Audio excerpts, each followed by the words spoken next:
This is Reaganism, a podcast dedicated to exploring where the Reagan movement lives today. I'm Roger Zakheim, director of the Ronald Reagan Institute in Washington, D.C. On this episode of Reaganism, Reagan Institute Policy Director Rachel Hoff sits down with pro-democracy Hong Kong dissident Frances Hui, who serves as the Policy and Advocacy Coordinator at the Committee for Freedom in Hong Kong Foundation. Frances discusses her democracy activism, which she has been involved in since her teenage years, and what the ongoing fight for freedom and democracy in Hong Kong entails. Well, hello and welcome to Reaganism. I'm your guest host, Rachel Hoff, and I feel very privileged to introduce you all today to Frances Hui, who is the Policy and Advocacy Coordinator at the Committee for Freedom in Hong Kong Foundation. They're an organization that promotes democratic principles in Hong Kong, and Frances also started and runs an organization called We the Hong Kongers, which is a nonprofit based here in the US that works to promote identity and culture and community among Hong Kongers. Frances, welcome to Reaganism. Hi, thanks for having me. Well, you are probably one of the youngest guests that we've ever had on our podcast. Really? You're just in your 20s and you've already done so much important work fighting on the front lines in the battle for freedom and the battle against the Chinese Communist Party's repressive actions in Hong Kong. You've really dedicated your young life and your career to advocating for freedom and dignity of the people of Hong Kong. And you actually began your advocacy when you were quite young, even younger than I imagined, only in your teens, 13 or 14 years old.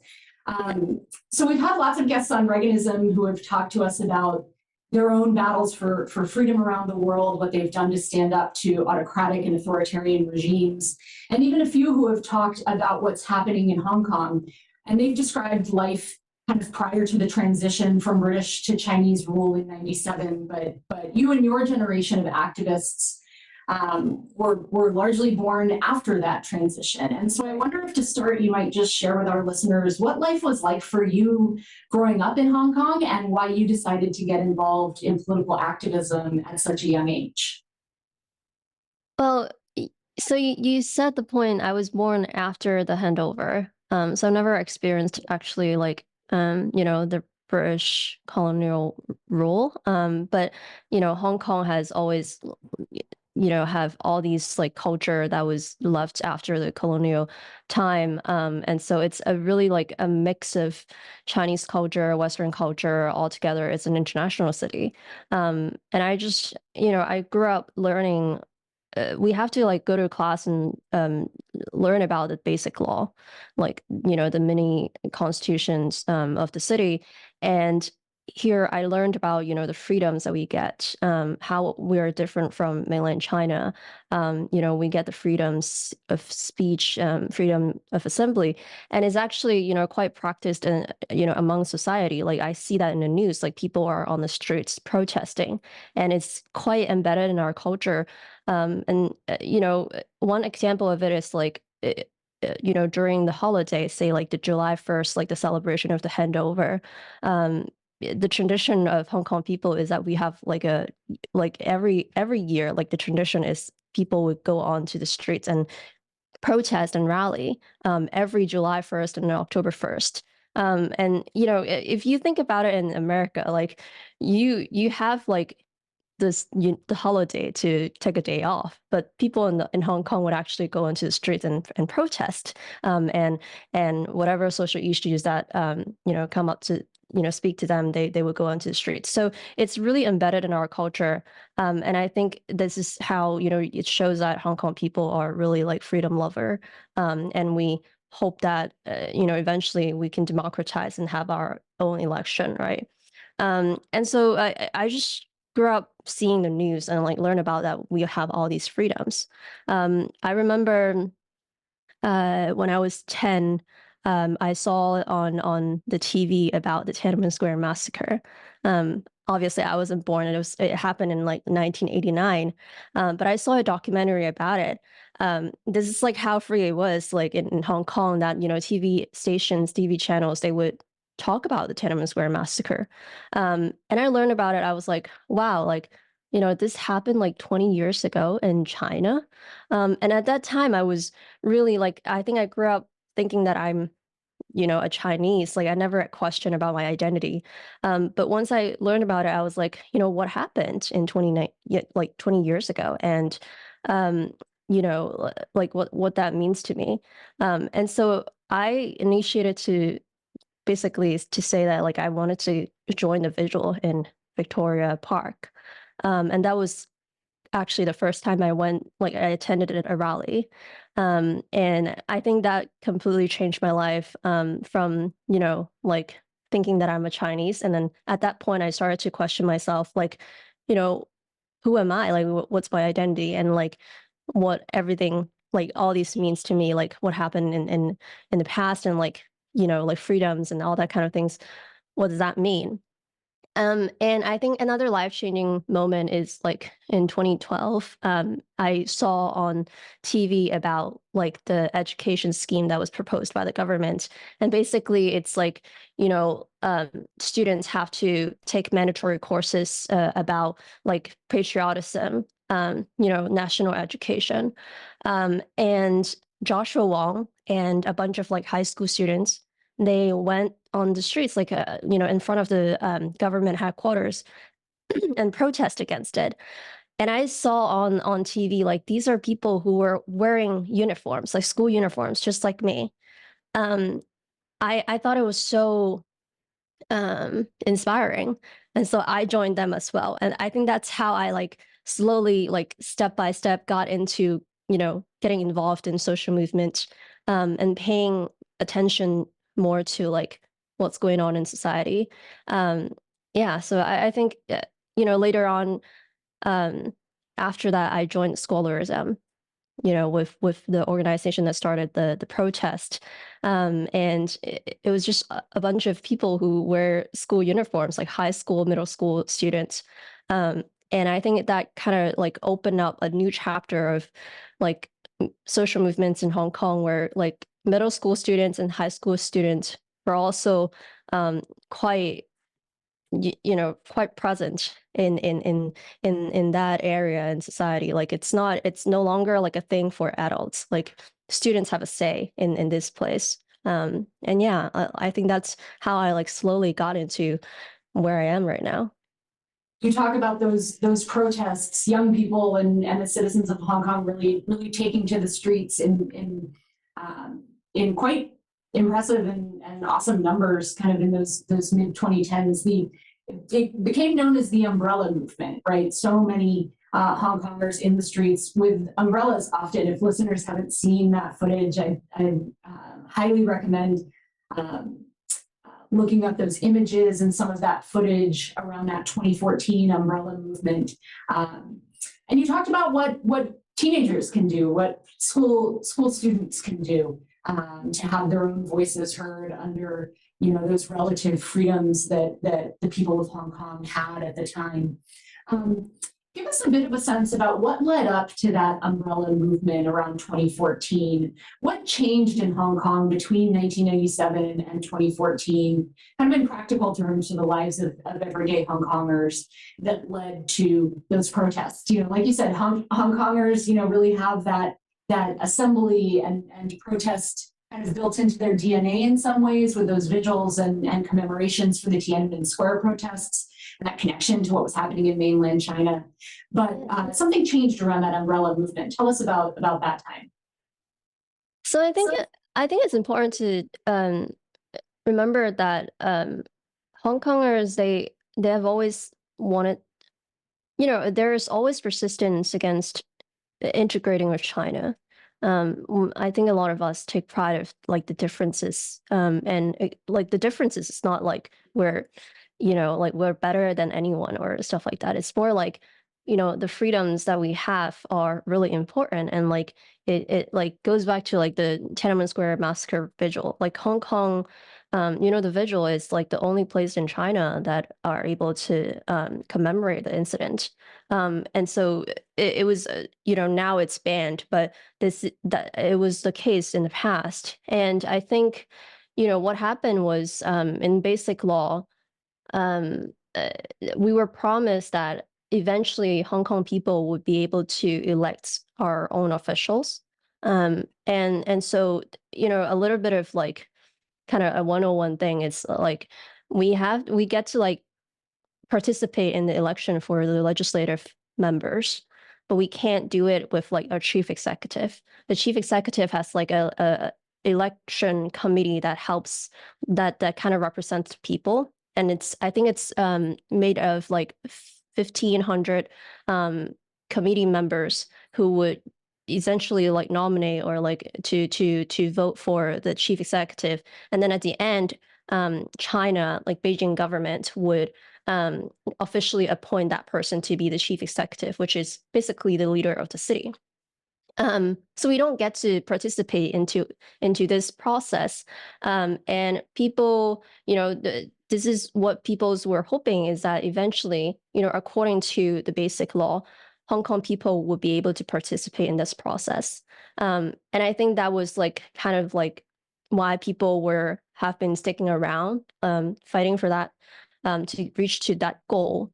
But then in 2014, the CCP introduced a proposal, which is to further limit the way that we can get involved in this process. Back then, we still get to like participate in the process of electing the election committee people to represent us and to go on in this process.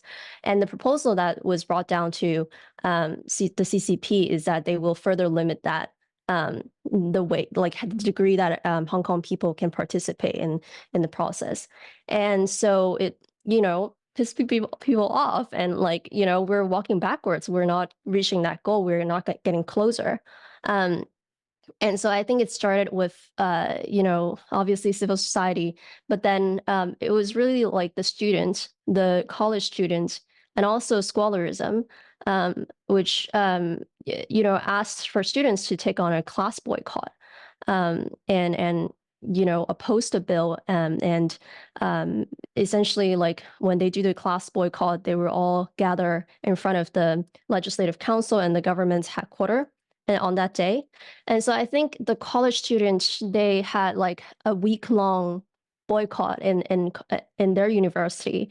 And then the scholarism, which represents more of the teenagers, the high school and middle school students, called for a boycott in front of the government headquarters and for a day.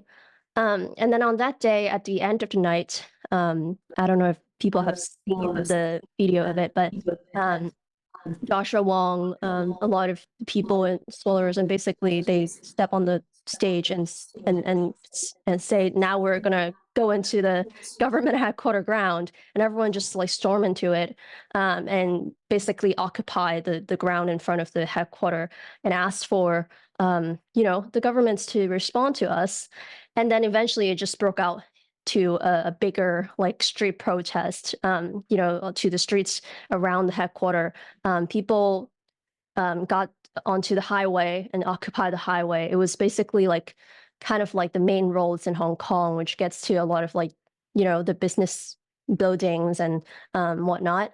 And so the whole city was like, kind of like paying attention to this, because the highway was shut down, with all the people storming onto the streets. And so it started the umbrella movement. Obviously, it was met with like police violence, tear gas, pepper spray and all that. And I was also on the street and at that time with my school uniforms. I remember that's how it started, and the movement lasted for like 79 days. The government didn't back down, but they basically withdraw the proposal that was going to further limit our participation. So, some people think it's a failure that we weren't able to push forward, but at least we were able to like kind of block that proposal from going forward. So that's how it started. But I think the impact of it, it's even more like, it's even like, bigger than the outcome, is that after the umbrella movement, there were ignite the spirits in Hong Kong people, and they see the reality is that, oh no, like we're going backwards. Like if we don't say, like if we don't like pay attention to this, we're gonna like lose our freedom eventually. And so after the umbrella movement, because many people joined and like built that sense of belonging to the city and their identity. Even after the movement, there were a lot of groups that evolved from this movement, and that was basically the time when like civil society really thrived. There were many like post-umbrella groups that were formed across different sectors. There were like lawyer groups, other students group, and like people are talking about different approach.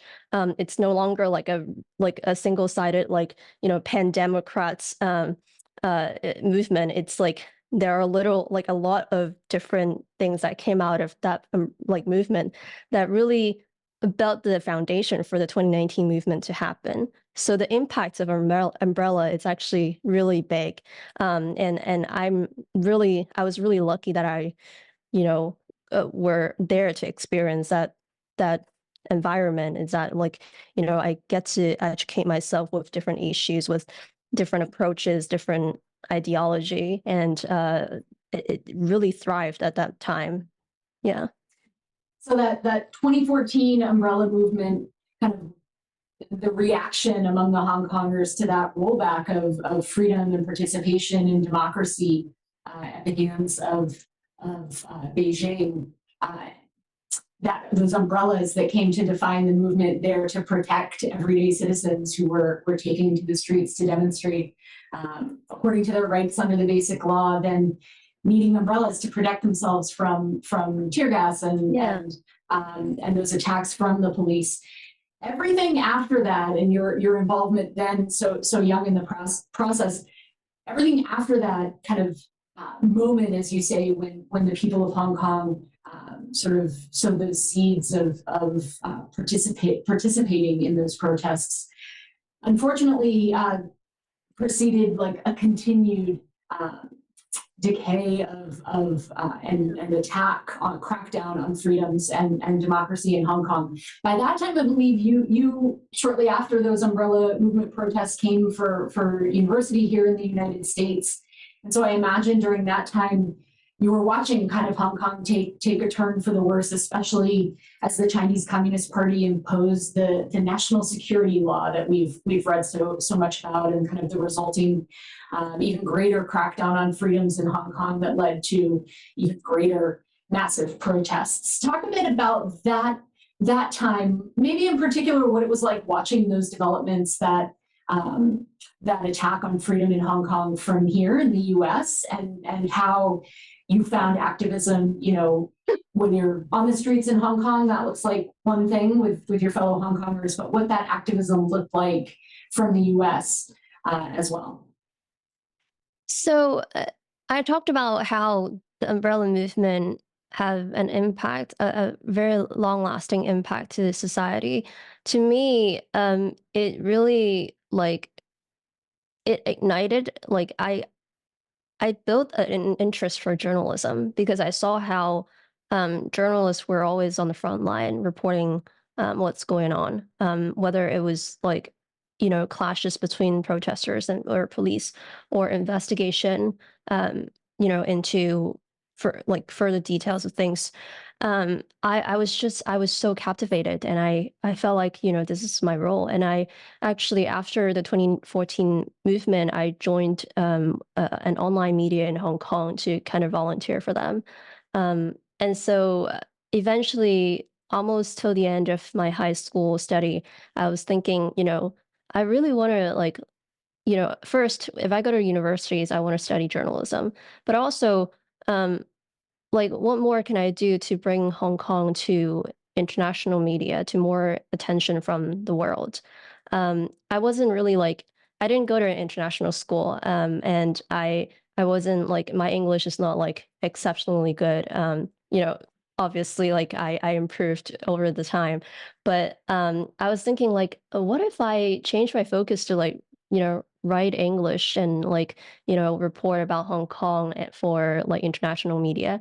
And so I eventually left Hong Kong and went to a US college to study journalism, and really try to my goal was to be able to one day be back to Hong Kong and report for foreign media outlets, and really like make Hong Kong to be in the headlines of like, I don't know, like Washington Post or, like prestigious like US media or stuff like that. So yeah, that was my goal. And then I just came to the US. And I think during the time, like between, 2016 to 2019, I think people kind of also have a little like fatigue from the movement and think that, it's not a big deal. Like I think I saw a lot of people, they went to mainland China and they like, you know, had a good life and things like that. And there was time that I was like, do people like get tired like from all these like movements and stuff, and maybe they don't care. But then in 2019, when it was still really like the identity of being a Hong Konger is still with me. Like when I was studying in the US, um, I felt so underrepresented when I say like, I'm from Hong Kong, or like when I get to know some other Taiwanese friends and like Uyghur friends, a lot of them have the same struggle studying abroad, is that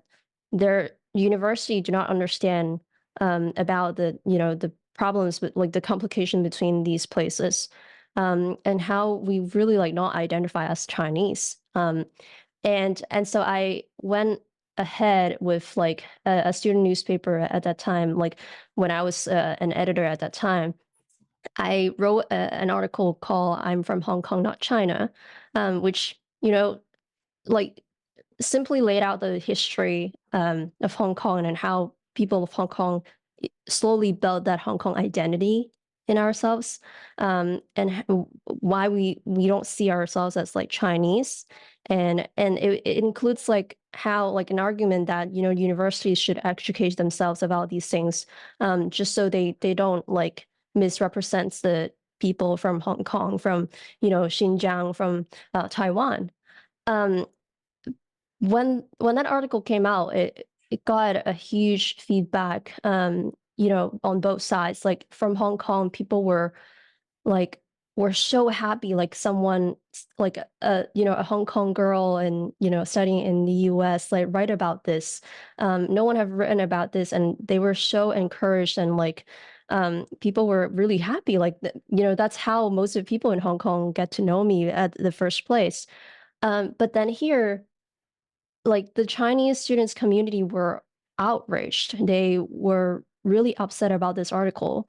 And, I got into all sort of like, death threats and like, harassment because of that article. But you see how like, how things split here. And people in Hong Kong were happy about this because it really represents, like, it really speaks to their heart, like the struggle, the identity crisis that Hong Kong people have. And then after that, the extradition, shortly after that, it was like the start of the 2019 movement, because we learned about the extradition bill that was proposed by the government. And when it first got introduced, it was really it was really surprising to a lot of us, because it's essentially like blurring the line between two judicial system. Like Hong Kong and China, they runs in two separate they have two separate law, two separate court. It's completely different. And in China, the conviction rate, it's like 99.9%, which is like, you don't really get to like defend yourself anyway. And it's people start to worry, like, is it going to be used to target on like journalists, lawmakers, like any sort of dissent, any dissidents in Hong Kong? Essentially, under that law, they could be extradited to China and be trial under China law. And it's just so scary. And when it was introduced, first, it didn't got a lot of attention. But then, as lawmakers were like asking questions and, civil society start to pick it up, it was actually a big deal, people realized. And so they call for like a first rally opposing it. And that was the time I was like, we should do that in the US too. We should do that in every other countries. Like, in the UK or anywhere like Hong Kong people are residing, to draw more international attention. So we started coordinating like, international like solidarity rallies with Hong Kong. And so that's how I got it into like organizing rallies, not in Hong Kong, but, coordinating it around the world. And I remember on that day, on June 9th, we have like at least 20 cities around the world doing the same thing, bringing the issue to the streets and telling people this is happening in Hong Kong. And this is kind of like the last fight because, the rule of law and our judicial system is really like the last battleground. If we lose that, we is basically lose Hong Kong, like the freedoms and the justice we have built in the past decades. And so I think it started from there, and it got a lot of attention from international media. People in Hong Kong, I think there were like 1.3 million people took to the street on that day.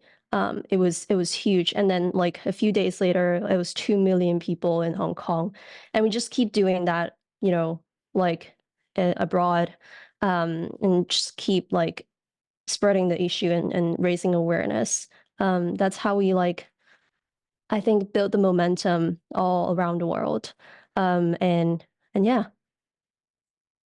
Well, it certainly got some attention from the authorities in Hong Kong and from the CCP as well. And when you returned to Hong Kong after university, ultimately you made the decision that it wasn't safe for you to stay. And you were actually the first Hong Konger to receive political asylum in the US.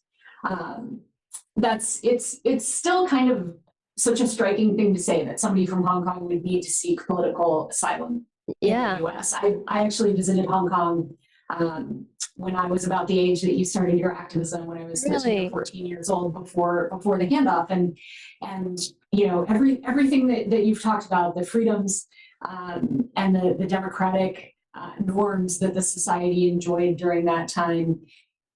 It's just crazy to think about that in the 21st century, with the eyes of the world, able to focus on crisis to crisis to crisis, that there would be such a rollback of freedom, that somebody who stands up for the basic principles of democracy would not be safe in their own city. So talk a little bit about that process, that decision on your part, I guess, the process of making the decision that it wasn't safe for you to remain in Hong Kong, and then that process of seeking political asylum in the US from a place like Hong Kong. Right. Well, I think first it's important for me to kind of clarify that because I know people are going to attack this, is that we're not saying life is better when like before the handover. Like we're not saying that we love British colonialism and stuff like that. Like, there are horrible things that happened during that time. We never deny it. And what we're trying to say is like, it's not like, we want the time before handover. We never say that British people like gave us freedom and things like that. But I think what we're saying is they built the foundation for the freedoms and the democracy that happened afterwards. And the government, the system in place where all the work put like were work that Hong Kongers put into, and the politicians at that time, they put into the work to build that system after the handover. So what we're saying is like we're walking backwards. And I think you mentioned a really good point, is that I never thought Hong Kong would have political asylum. I never thought about it when I was young, when I was like really like deeply involved in social movements. I never thought about it. And I never thought about, like, never imagined that I would be part of it. Like I would be one of it. And I think earlier I talked about how we like organize rallies around the world. And I thought it was normal. Like, here in the US, I have all the rights to do it. Like I never thought that it will get me to the point that, oh, like I'm now a criminal in Hong Kong. Like this is not like, it's not legal, like for what I'm doing here in the US. And yeah, like after I graduated, I went back to Hong Kong, and I wanted to pursue my dream. Like I talked about earlier, like I want to go back to Hong Kong and, report things that happening in Hong Kong for, foreign media. And so I did. I went back to Hong Kong after I graduated. But then in June 2020, the national security law was passed in the People's Congress in China. It was essentially imposed in Hong Kong. It was not like there isn't even like a legislation process that happened in Hong Kong. It was just forcibly imposed in Hong Kong, and the national security law basically criminalizes, any secession, sedition, subversion to the government, and also active colluding with foreign forces.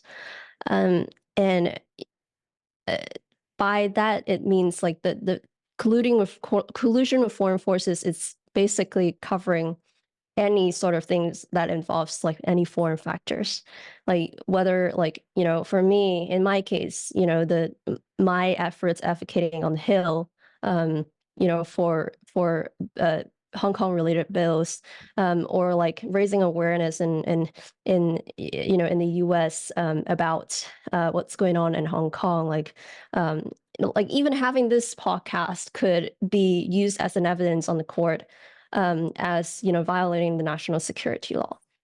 It was so vaguely written to essentially to create a chilling effect on everyone.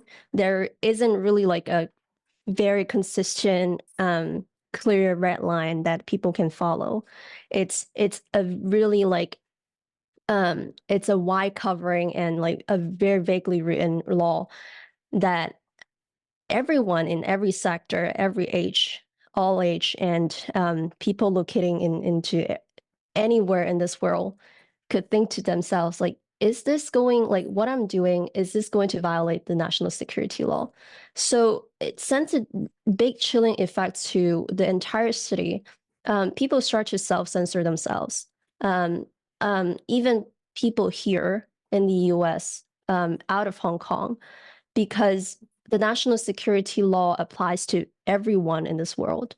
Any evidence that like, any activities happening in outside of Hong Kong can also be used as an evidence against you. And so everyone is silenced, and they didn't know to what extent they could speak up and share. And so they rather not to speak up, and they rather stay quiet. For me, when at that time I was in Hong Kong, I didn't take it seriously. I thought it was a joke, like to scare people off. And so I remember when news first came down, I was like, I literally went on Facebook and make like a post saying all the things that violates the national security law. And I was just, I don't know, like I thought it was a joke. And then I think I kept on staying in Hong Kong when it came into effect, and eventually, like I think a few days after it came into effect, I got a few like calls from my friends who have like really good knowledge about, like they have like their own insider tips, like people inside the government, and they were like, you better go soon, like because the national security police are going to, the government is going after, they're prioritizing people who are involved in like foreign policy, like anything related to the foreign government. And I'm part of it.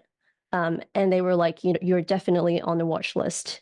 And so I was like, well, wow, like I really, like, I mean, I didn't know that what I am doing, it's getting so much attention from the government.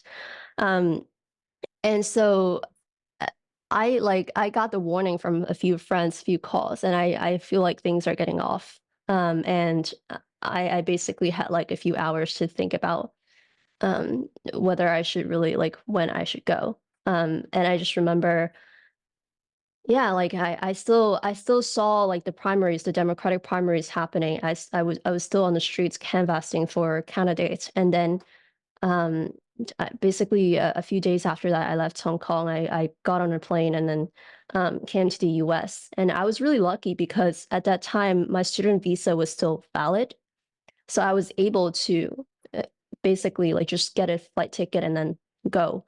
And so I just did that immediately, like after, a few days after hearing all these calls. And then when I came here, I was like, what is going on actually? Like, like, am I ever going to be able to go back? I thought to myself, like, this is probably like temporarily. Like I would come here, and then after the first rush of like arrest or like things like that, like, it's people eventually realize this law is like, it's a bluff, like it's not going to be serious. And then at that time I can go back, like stuff like I just have like all these sort of hopes that I would be able to return. But then they arrested Jimmy Lai, they arrested a bunch of like activists. And I thought to myself, okay, maybe not. And so I think in December 2020, I went online and announced to the people that I have officially left Hong Kong, because previous to that, I didn't want to draw too much attention to like me leaving Hong Kong. I like still have hopes that I would be able to return. It was just temporary.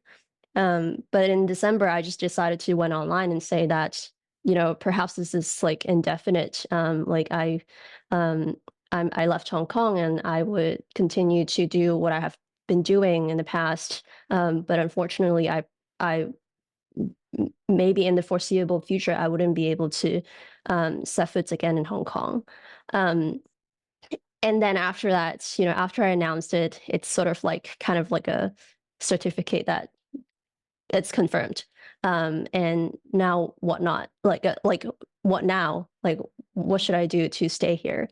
And so I, filed my application to as an asylee, and I was really lucky. Again, I don't know how this works, but I was really lucky that I got approved in just half year, and became the first Hong Konger that secured asylum in the U.S. after the 2019 movement.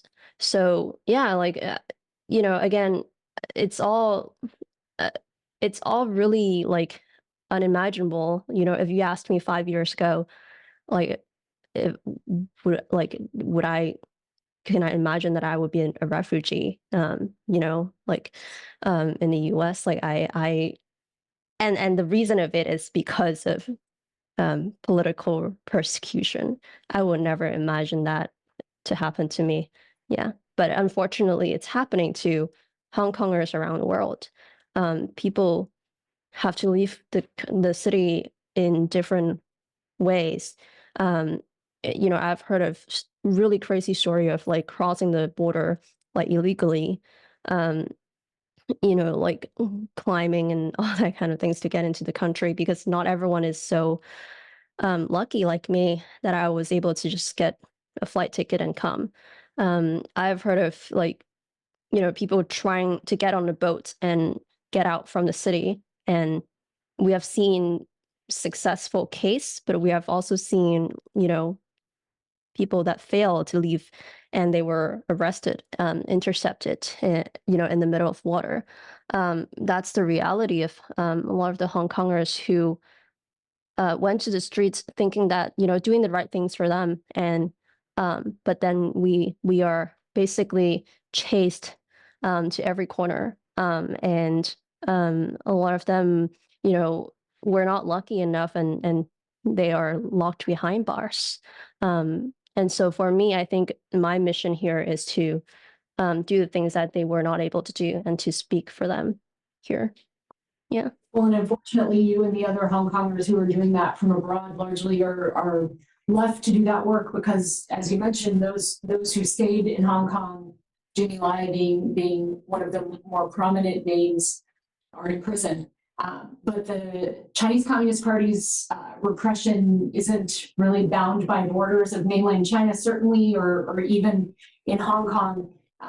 This concept of transnational repression has gained such prominence lately as a CCP tactic, where even you and the other Hong Kongers who have sought safety and asylum elsewhere become the subject of harassment and intimidation by the Chinese authorities. Just in December of last year, there was a bounty placed on your head. This has happened to other Hong Kongers around the world, outside of Hong Kong as well, for your role in all of the activities that you described, which they deem hostile against the People's Republic of China. You put out a statement that I want to read from just after the bounty was placed. You said, quote, "I knew from the day I left Hong Kong to seek asylum in the US that this was an inevitable outcome. Through my decade-long activism, I've witnessed and experienced the extent of the CCP's harassment and intimidation of people who hold views different to them. This is not just with fellow Hong Kongers, but also Tibetans, Uyghurs, and other Chinese dissidents, all of whom are targeted simply for supporting democracy and freedom and speaking up for their rights." When this broader trend, transnational repression is kind of, jargon in a sense, but it's very real to people like you and other Hong Kongers and those other communities that you mentioned around the world. What does it look like at an individual level, the harassment and intimidation for you personally? I think so. The type of, I think this is CCP's like tactic for a very long time is to, now there are activists that left their country, like left China, left Hong Kong, and they're causing every sort of trouble to the Chinese government. And their tactic is to first, harass your family and back home, so that you would, for any human being who have, have a heart, they might say, okay, let's stop what I'm doing, and for the safety of my family, I'm gonna stop whatever that I'm doing. That's pretty much the first thing they would do to intimidate you, is to control your family and cause any pain that they could cause to family. So it happened families might be in home arrest, they would be under extreme surveillance by the Chinese authorities. And furthermore is threats that they impose through their agents in overseas. And we never really gave it a name. This happens for decades long to Chinese dissidents. We never gave it a name. It was not until recently, the recent few years, that we started to say this is transnational repression, that is that the Chinese government is doing to dissidents around the world. And I think many of us have said this, many activists have said this. It's not really transnational repression. It doesn't really capture everything that Chinese government is doing. It's essentially a human rights crimes. To follow activists to every corner in the world, to send them death threats, and employ a whole internet campaign to harass you and send you messages to basically to get you to every corner, to the end, right? To stop you from speaking up. These are crimes, and we see that in a lot of sometimes it was reported, but a lot of the times when these things happen, it was not covered in the media. People don't get to share their story. For me, it happened as early as 2019 when I was organizing rallies in Boston, where I was studying. I was followed to my dorm after I organized a rally in Boston. I was tailed all the way back to my dorm, and I have to call the police for that. And actually, 2 years ago, I think a year ago, the DOJ officially filed an indictment on one of the person who were involved in spying over my activities. And as I read through the whole case, all the evidence that was laid out, I didn't realize that I was actually they were actually quite close to me. They go to every activities, every protest that I organized in Boston. They took pictures of people that participated in the rally. And then they sent it over to Chinese authorities. They were secret police.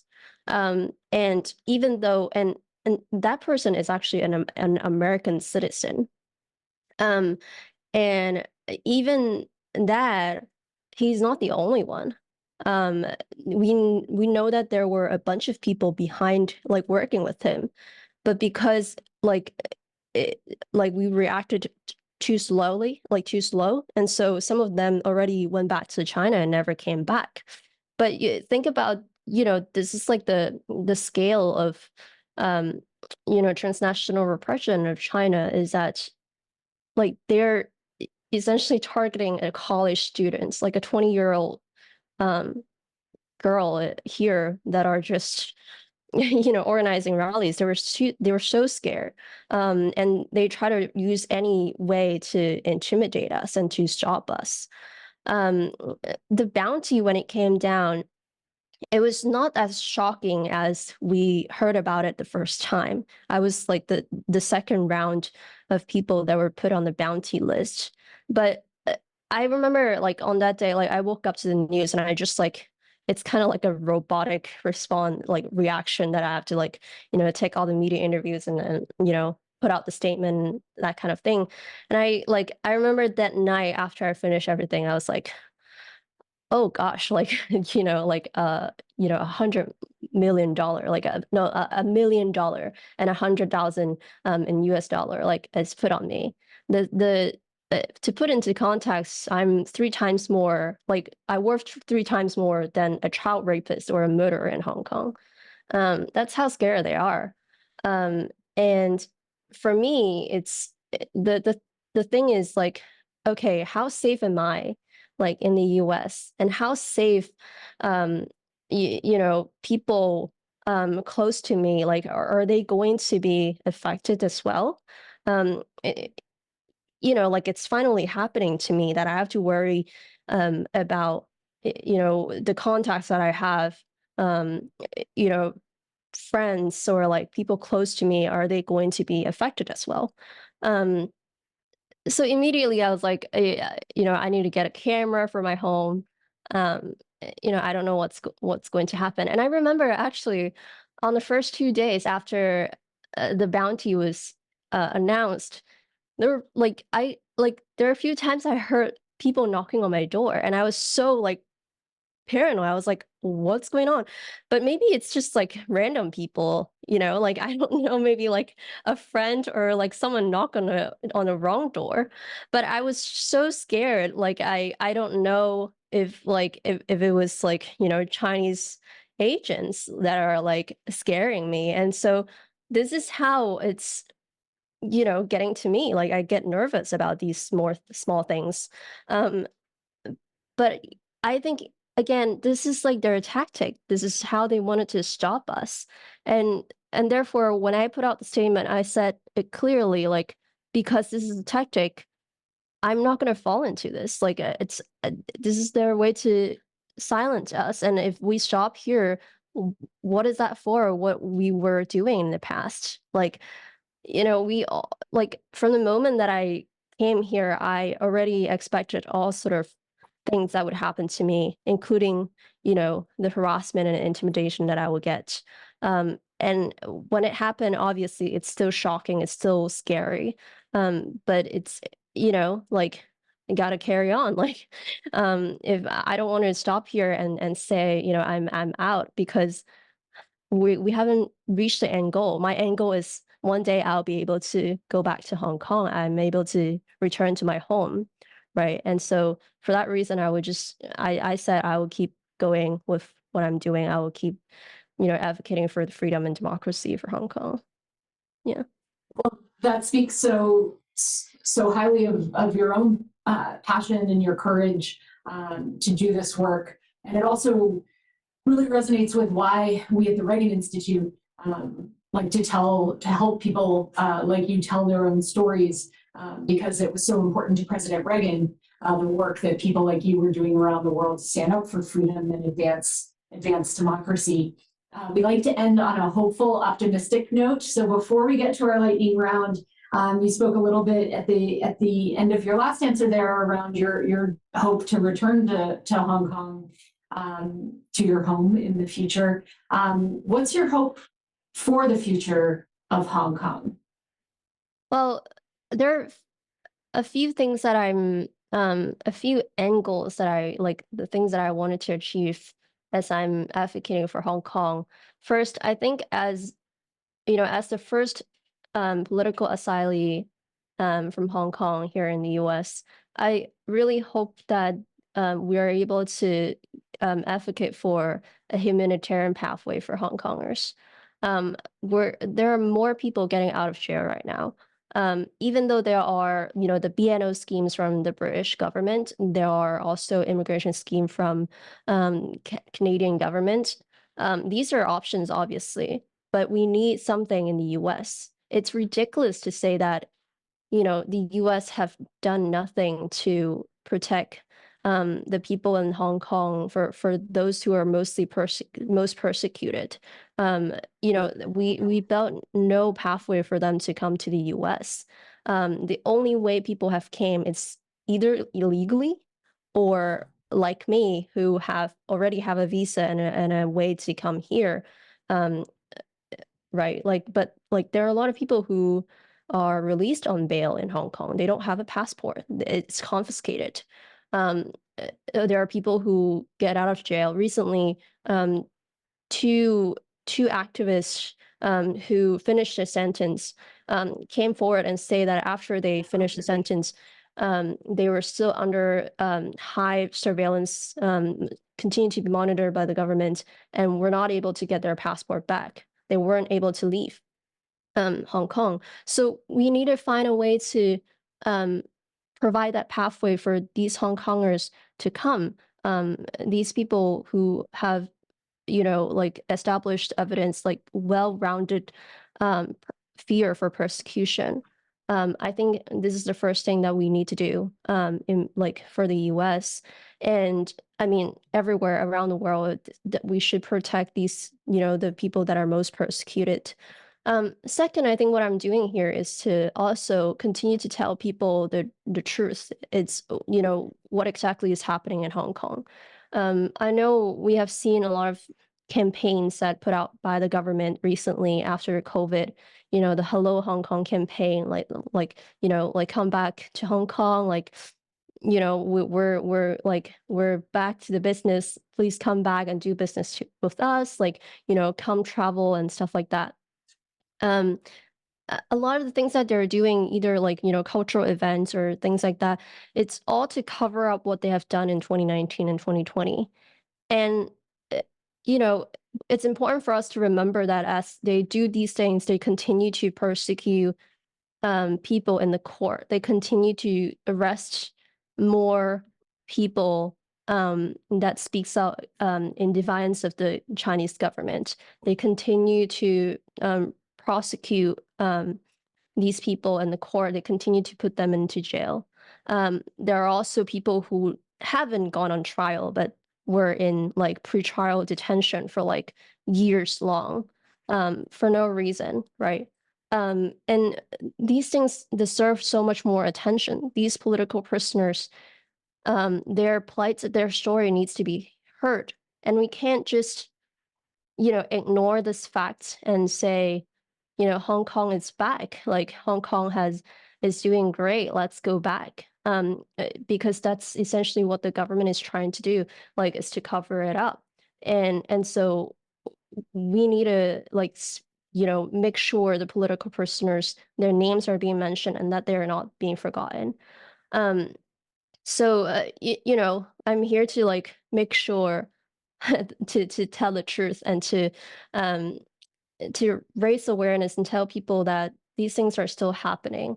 And government authorities that are responsible for the human rights abuses, responsible for the deterioration of undermining the rule of law in Hong Kong, they should all be held accountable, either by sanctions tools or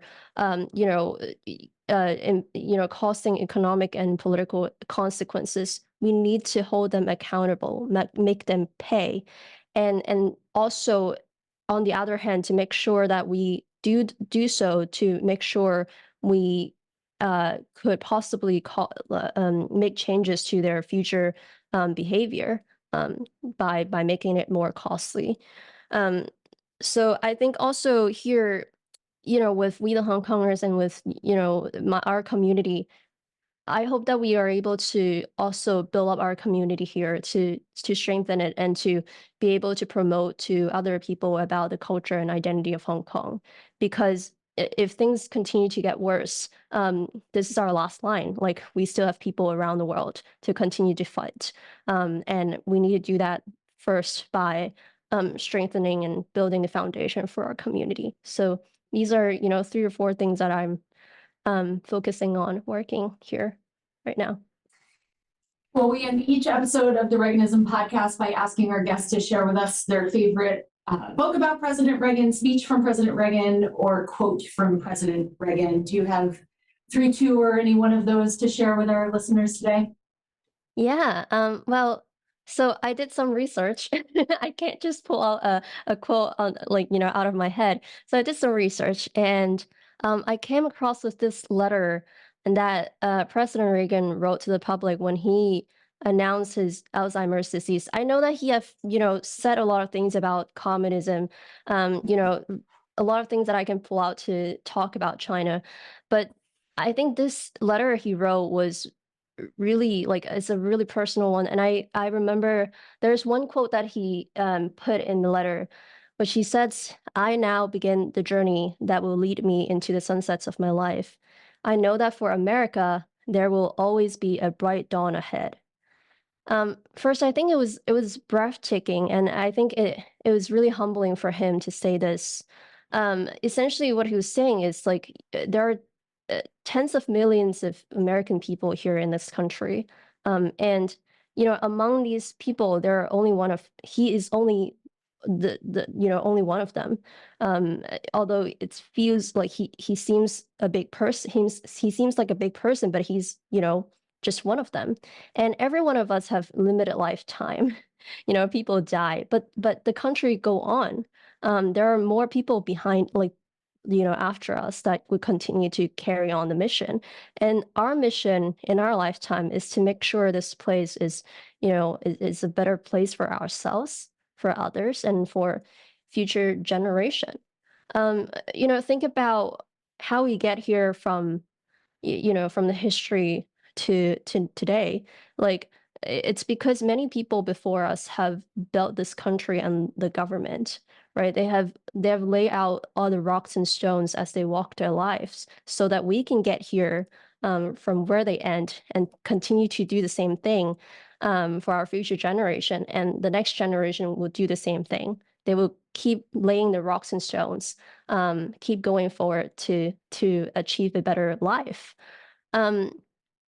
So for myself, I remember, as advocates myself, I remember especially after I left Hong Kong, I get asked a lot about, do you think you would ever be able to see the end of CCP? Would you ever be able to be back to Hong Kong? And my answer is, I don't know. I wouldn't know.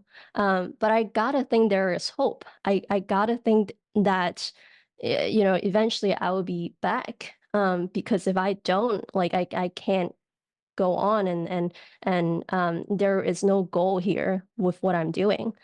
But what if I won't? What if I would never be able to see this in my lifetime? Does it really matter? Because I think whether or not I would be able to go back, the end goal doesn't change. And my mission here is to try to reach the end goal and make sure we're making progress. At least we're not walking backwards. We have to make sure we're not walking backwards. We're not taking the stones and rocks that were laid out by the people before us. And so my moral is that we gotta have hope. This is my mission in this lifetime. And even if I can't see the end of CCP, even if I can, be back to Hong Kong, I hope my future generation would be able to do that. And if I don't do, if I stay silent, if I don't do anything, I don't know if my future generation can get there. So we gotta have hope. We gotta believe that there is an end to this, and there would always be a light at the end of the tunnel. And I think, although it feels really long and dark at this point, but I'm sure the things that we're doing will leave a legacy and will make an impact to this process. And I need to, we got to think that our future generation will be able to set foot in the city again. And I think we will one day reach that goal. Yeah. Well, Frances Hui, thank you for sharing that. Thank you for the work that you're doing. And thanks to all of you for listening today. Thank you, Rachel. We hope you enjoyed this episode of Reaganism. New episodes premiere weekly every Monday on YouTube and all podcast streaming platforms. If you like this episode, be sure to let us know and share with a friend.